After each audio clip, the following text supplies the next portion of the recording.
In a world accelerating toward electric mobility, one question dominates the road ahead. Which electric car truly rules the range in 2025? Is it the tech giant sleek marvel, the European powerhouse, or a surprising underdog rising from innovation-rich terrain? Today, we journey into the future of endurance and uncover the EV that doesn't just go far, it goes the farthest. Range. It's no longer just a number. It's freedom. It's peace of mind. And in 2025, it's the ultimate battlefield for electric automakers worldwide. While most EVs now boast over 300 miles on a single charge, a select few push boundaries, shattering old limits and redefining what long-distance travel really means. Lucid Air Grand Touring, 516 miles. First on the grid, the Lucid Air Grand Touring, a luxury sedan with aerospace DNA, delivering up to 516 miles on a single charge. With cutting-edge efficiency and elegance, Lucid isn't just reaching Tesla, it's overtaking it. 2. Tesla Model S Long Range, 405 miles. Next, the classic disruptor. The Tesla Model S Long Range offers a powerful 405 miles, backed by one of the most advanced charging networks in the world. It's fast, smart, and battle-tested. But can it still hold the crown in 2025? 3. Mercedes EQS 450 Plus, 453 miles. From Germany's engineering halls comes a Mercedes EQS 450 Plus, a whisper-quiet, range-topping marvel delivering up to 453 miles, wrapped in S-Class luxury and an AI-driven cockpit. 4. NIO ET7, 435 miles, solid-state variant expected. China's NIO steps in with the ET7, boasting up to 435 miles on current lithium-ion cells, and aiming for 600-plus with its upcoming solid-state battery. It's not just a car, it's a glimpse into the EV future. 5. Aptera, up to 1,000 miles, solar EV.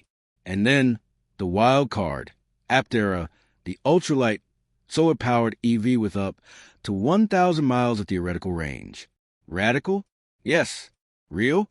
Almost. Aptera challenges everything we know about efficiency.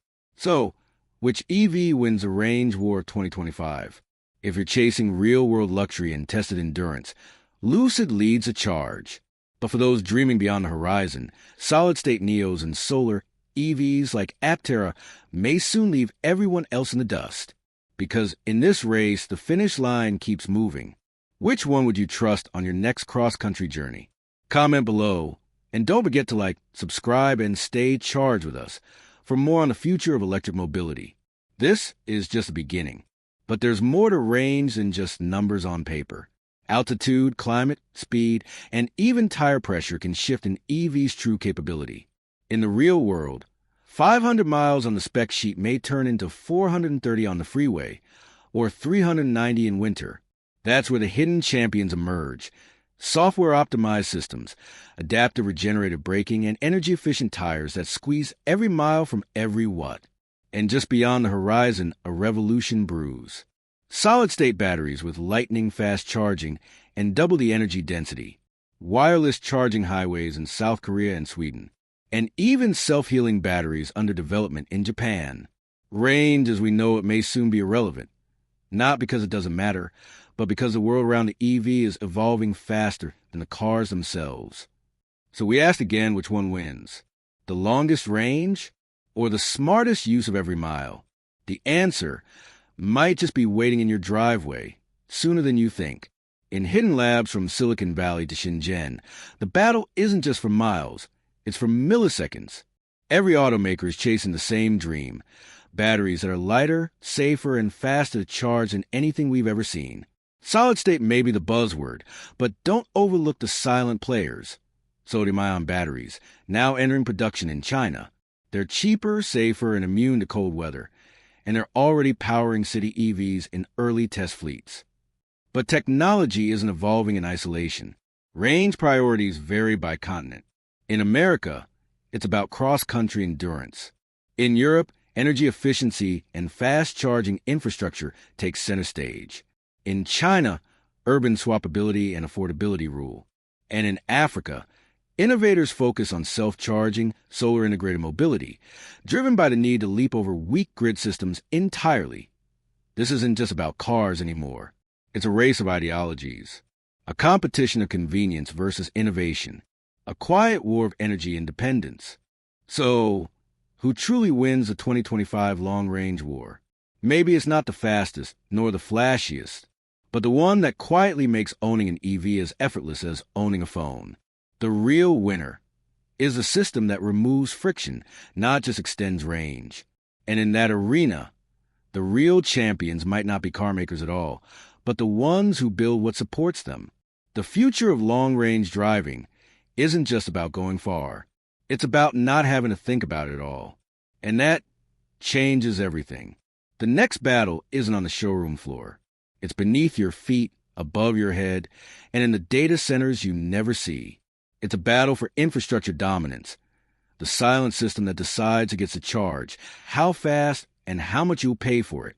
Tesla may own the most reliable fast-charging network in the West. But in China, NIO's battery swap stations can replace a depleted pack in under 3 minutes. Meanwhile, in parts of rural Africa, solar charging microgrids are bypassing centralized power entirely, turning every village into its own power station.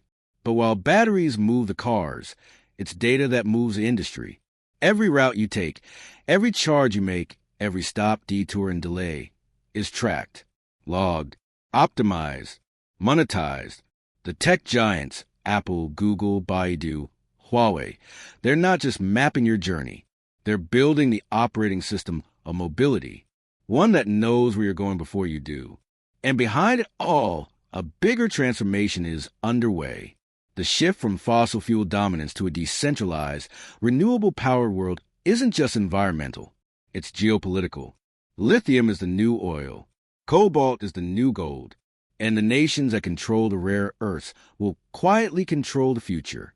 Already, alliances are shifting, old powers are losing grip, and new tech empires are rising, not with tanks, but with charging station satellites and terabytes of driving data.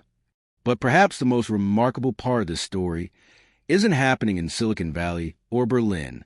It's in the corners of the world where necessity breeds innovation, where engineers with limited resources are crafting self-charging vehicles, hydrogen electric hybrids, and clean energy systems that serve communities, not just consumers. This isn't just the future of transportation. It's the future of independence.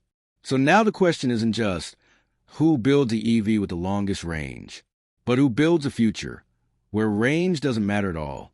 Africa's role in the global energy shake-up. Tesla versus NIO, the new Cold War of energy tech. Solar EVs and the end of plug-in charging. Imagine a car that adapts to you, not just through AI or comfort settings, but biologically. A car that senses the environment, breathes energy from the sun, absorbs heat, captures wind, and evolves. This is no longer science fiction. This is a frontier of energy harvesting design, where the vehicle becomes an ecosystem, learning, healing, and thriving on the move.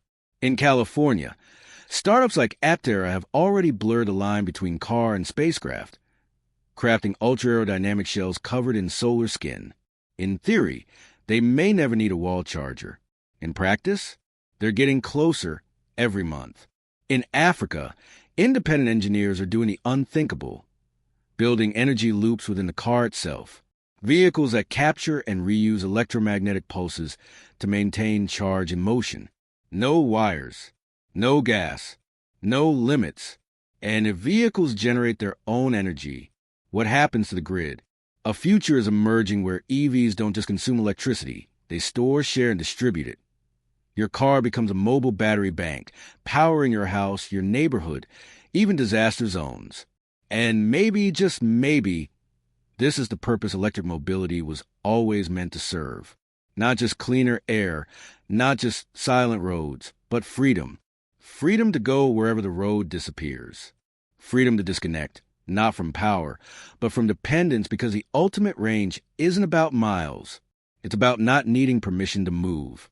The car is no longer a tool. It's becoming a revolution on wheels. And so we arrive at the edge.